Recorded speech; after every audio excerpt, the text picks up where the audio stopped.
বৈষম্য বিরোধী ছাত্র আন্দোলনের শহীদ শাইখ আশাবুল ইয়ামিন ও তার সঙ্গে আন্দোলনকারীদের সন্ত্রাসী হিসেবে আখ্যা দিয়ে প্রতিবেদন দিয়েছে পুলিশের তদন্ত কমিটি। প্রতিবেদনে ইয়ামিন হত্যাকারী পুলিশ সদস্যদের অব্যাহতি দেওয়া হয়েছে।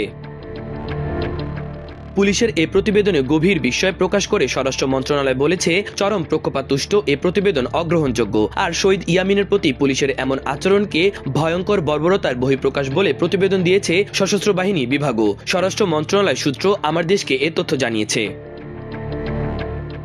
স্বরাষ্ট্র মন্ত্রণালয়ের একজন ঊর্ধ্বতন কর্মকর্তা আমার দেশকে বলেন, আমাদের কাছে যেসব তথ্যপত্র ও ভিডিও ক্লিপ রয়েছে তা বিশ্লেষণ করে দেখা গেছে কোটা সংস্কার আন্দোলনে সাভারে প্রথম শহীদ শাইখ আশাবুল ইয়ামিন তিনি মিরপুরে military institute of science and টেকনোলজির কম্পিউটার বিজ্ঞান ও প্রকৌশল বিভাগের চতুর্থ বর্ষের একজন মেধাবী ছাত্র ছিলেন। কোটা সংস্কার আন্দোলন চলাকালে গত বছরের 18 জুলাই সাভারে ঢাকা আরিচা মহাসড়কে ছাত্র জনতার মিছিল করছিল।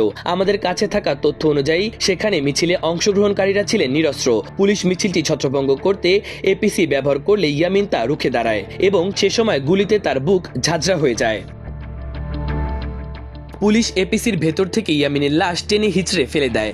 এমন একটি ভিডিও ওই সময় দেশ বিদেশে ব্যাপক ভাইরাল হয় এবং মানুষের হৃদয়ে নাড়া দেয়। গুলিবিদ্ধ ইয়ামিনের নিথর দেহ পুলিশের সাজোয়া যান থেকে নিচে ফেলে দেওয়ার দৃশ্য সামাজিক যোগাযোগ মাধ্যমে প্রকাশ হলে বর্বরচিত এ ঘটনা দেখে দেশের মানুষ বিস্মিত ও হতবাক হয়। নির্মম ওই হত্যার ঘটনায় আন্তর্জাতিক অপরাধ ট্রাইব্যুনালে শেখ হাসিনা সহ 78 জনের বিরুদ্ধে অভিযোগ দায়ের করেন শহীদ ইয়ামিনের মামা মোহাম্মদ আব্দুল আল মনু কাদির। আন্তর্জাতিক অপরাধ ট্রাইব্যুনালের চিফ প্রসিকিউটর বরাবর অভিযোগটি কমপ্লেন রেজিস্টারভুক্ত করে আন্তর্জাতিক অপরাধ ট্রাইব্যুনাল আইন 1973 ধারা 8 অনুযায়ী আসামিদের বিরুদ্ধে তদন্তপূর্বক আইনানুগ ব্যবস্থা গ্রহণের আবেদন করা হয়। অভিযোগে উল্লেখ করা হয়েছে, পুলিশের সাজোয়া যান এপিসি থেকে ইয়ামিনের গুলিবিদ্ধ দেহ রাস্তায় ফেলে আতঙ্ক সৃষ্টি করে পুলিশ। সাভারের আশুলিয়া এলাকায় বর্বরচিত ওই ঘটনা ঘটে। কোনরূপ মৃত্যুর সনদ না দিয়েই হাসপাতাল কর্তৃপক্ষ ইয়ামিনের লাশ হস্তান্তর করে। সাভার ও ঢাকা রেঞ্জের পুলিশের ঊর্ধ্বতন কর্মকর্তারা ইয়ামিনের মৃত্যুর ঘটনায় মামলা দায়ের না করতে ভয়ভীতি দেখান। সাভারের তালেবাগ পারিবারিক কবরস্থানে ইয়ামিনের লাশ দাফন করতে চাইলে স্থানীয় আওয়ামী লীগ নেতা মিজানুর রহমান মিজান বাধা দেন। পরে শহীদ ইয়ামিনকে সাভার ব্যাংকটাউন কবরস্থানে দাফন করা হয়। মানবতা বিরোধী অপরাধের অভিযোগ আনা হয়েছে আসামিদের বিরুদ্ধে। স্বরাষ্ট্র মন্ত্রণালয়ের জননিরাপত্তা বিভাগের একজন কর্মকর্তা আমার দেশকে বলেন, নির্মম ওই হত্যাকাণ্ডের ঘটনা তদন্তের জন্য স্বরাষ্ট্র মন্ত্রণালয়ের নির্দেশে পুলিশ সদর দপ্তর ঢাকা পুলিশ সুপার কার্যালয়ের অতিরিক্ত পুলিশ সুপার পরবর্তীতে পুলিশ সুপার পদে পদোন্নতিপ্রাপ্ত মোহাম্মদ নূর আলমকে সভাপতি করে সহকারী পুলিশ সুপার মোহাম্মদ আবদুল্লাহ আল মামুন ও সহকারী পুলিশ সুপার এনায়েত হোসেনকে সদস্য করে 3 সদস্য বিশিষ্ট একটি কমিটি গঠন করে দেয়। এই কমিটি ইয়ামিন হত্যার বিষয়ে একটি প্রতিবেদন পেশ করে। গত 12 জানুয়ারি জননিরাপত্তা বিভাগের পুলিশ শাখা থেকে ওই প্রতিবেদনের বিষয় স্বরাষ্ট্র মন্ত্রণালয়ের বৈঠকে উপস্থাপনের জন্য একটি সারসংক্ষেপ তৈরি করে। সাভারের ঘটনা নিয়ে পুলিশের প্রতিবেদনে বলা হয়েছে, বৈষম্য বিরোধী ছাত্র আন্দোলন চলাকালে শেখ আশাবুল ইয়ামিন এপিসির পেছন দিক দিয়ে উপরে উঠে এপিসিতে অবস্থানরত অফিসার ও ফোর্সদের আক্রমণ করতে উদ্যত হলে এপিসিতে অবস্থানকারী পুলিশ সদস্যরা এপিসির ওপরে ঢাকনা বন্ধ করে দেন। এপিসির বাইরে থাকা বহিরাগত সন্ত্রাসীদের ছোড়া এলোপাথারি গুলি এবং পরবর্তীতে শত শত আক্রমণকারীদের মুহুর্মুহু ছোড়া ইটের আঘাতে আহত শেখ আশাবুল ইয়ামিন এপিসির ওপর লুটিয়ে পড়ে।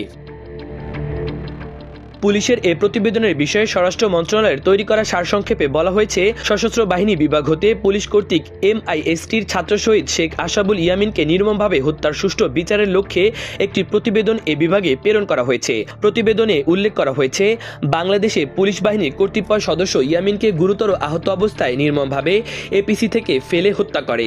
পুলিশ সদস্যদের এহেনু আচরণ ভয়ঙ্কর বর্বরতার বহিঃপ্রকাশ হিসেবে সারা বিশ্বের মানুষের হৃদয়ে আলোড়ন তুলেছে এবং বিচারের দাবি তুলেছে। স্বরাষ্ট্র মন্ত্রণালয়ের জননিরাপত্তা বিভাগের সংশ্লিষ্ট শাখার দায়িত্বপ্রাপ্ত কর্মকর্তা আমার দেশকে জানায়, শেখ আশাবুল ইয়ামিন হত্যাকাণ্ডের বিষয়ে পুলিশের দেওয়া প্রতিবেদন নিয়ে স্বরাষ্ট্র মন্ত্রণালয়ের সভায় আলোচনা হয়েছে। সবার কার্য বিবরণীতে উল্লেখ করা হয়েছে, পুলিশের তদন্ত প্রতিবেদনের সঙ্গে ইয়ামিন হত্যাকাণ্ডের বিষয়ে সামাজিক যোগাযোগ মাধ্যমে ছড়িয়ে পড়া ভিডিও ক্লিপের কোনো মিল নেই। ফলে প্রতিবেদনটি নির্ভুল ও সত্যতা নিয়ে সন্দেহ রয়েছে। এছাড়াও শেখ ইয়ামিন হত্যাকাণ্ডের বিষয়ে তদন্ত করতে গিয়ে তদন্ত কর্মকর্তারা শুধু পুলিশ সদস্যদের বক্তব্য নিয়েছেন। তারা কোনো প্রত্যক্ষদর্শী জনগণ কিংবা সংবাদকর্মীর সাক্ষ্য নেননি, যা তদন্ত প্রক্রিয়া পক্ষপাতদুষ্ট ও অগ্রহণযোগ্য হিসেবে উপস্থাপন করে।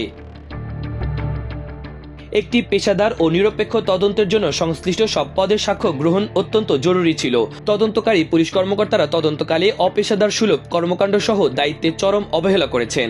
এ প্রেক্ষিতে কমিটির 3 পুলিশ সদস্য তাদের ওপর অর্পিত দায়িত্ব পেশাদারিত্বের সঙ্গে পালন না করায় এবং দায়িত্বের চরম অবহেলা করায় তাদের চাকরি হতে বরখাস্ত করা সহ বিভাগীয় ব্যবস্থা গ্রহণের জন্য জননিরাপত্তা বিভাগের রাজনৈতিক শাখাকে অনুরোধ জানানো হলো। পুলিশের তদন্ত প্রতিবেদনে শহীদ ইয়ামিন ও তার সঙ্গে আন্দোলনকারীদের সন্ত্রাসী আখ্যা দেওয়ার বিষয়ে স্বরাষ্ট্র উপদেষ্টা লেফটেন্যান্ট জেনারেল মোহাম্মদ জাহাঙ্গীর আলম চৌধুরীর সঙ্গে কথা বলতে চাইলে তিনি কোনো মন্তব্য করতে রাজি হননি। তবে স্বরাষ্ট্র মন্ত্রণালয়ের একজন ঊর্ধ্বতন কর্মকর্তা আমার দেশকে জানিয়েছেন, তদন্তের দায়িত্বে থাকা 3 পুলিশ কর্মকর্তার বিরুদ্ধে ইতোমধ্যেই ব্যবস্থা নেওয়া হয়েছে। তাদের চাকরি থেকে বরখাস্ত করা হয়েছে। এখন বিভাগীয় ব্যবস্থা নেওয়ার প্রক্রিয়া চলমান বলেও জানান তিনি।